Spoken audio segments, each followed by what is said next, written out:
Welcome everyone inside of the Las Vegas Review-Journal studio. I'm Cassie Soto. Allegiant Stadium will undoubtedly be one of the biggest attractions in Las Vegas, and we now know that it will have one of the biggest video screens in all of Clark County. Here to tell us more is Stadium Insider for the Las Vegas Review-Journal, Mick Akers. Mick, thanks for stopping by. Thanks for having me. All right, Mick. Well, if anyone has driven north or south of the I-15, they will see already the outline of what will be one of the biggest video screens in the city. What can you tell us about it? Yeah, so all the renderings always show like the screen facing I-15, usually dirt car or like a Monday Night Football game. So a lot of people, it's like knowing this has been coming for a while, but the plans about how big it's going to be have kind of been kept hush. Well, found out it's going to be 345 feet long and 80 feet tall. It's going to be the largest sign in Las Vegas outside of the Fremont Street Experience, which is, a video screen, not really a sign. So I would go as far as saying that's the largest video sign in Las Vegas.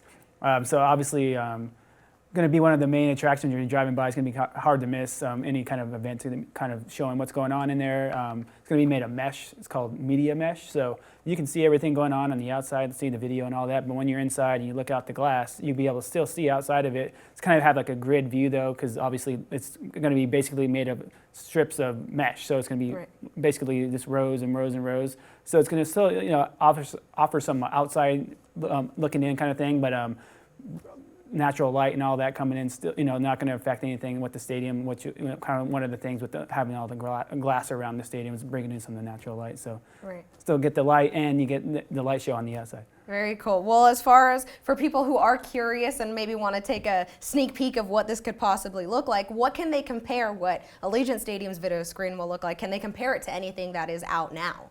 Well, the largest one right now is on the corner of Harmon and Las Vegas Boulevard over that retail center. Mm-hmm. That one's going to be, I think, a couple thousand square feet smaller than the one at Allegiant. And then there's also one over at the Palms they just put in last year. This one is not as wide, but it's taller. So that one stretches from the ground to the top of one of their hotel towers. Super bright. You can see it from the freeway itself. So you can kind of get the view of like, hey, this thing's bright way off there, off of Las Vegas Boulevard and I-15.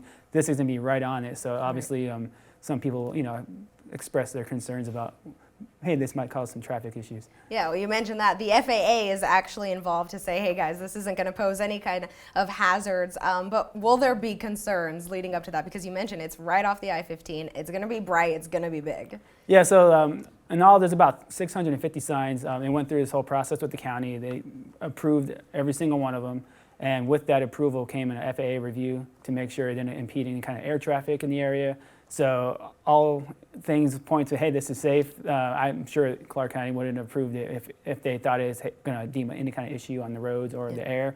So it's just people, with anything with the stadium, they'll find something to complain about or be nitpicking, like, hey, that's going to be an issue when the official is saying, hey, it's not going to be an issue. Right. So. And I know you've been giving us updates as far as the glass installation goes. Can you give us an update on that? And then maybe can we get a preview of when we think the video screen will be starting to go up, or do we think that'll be till the very end?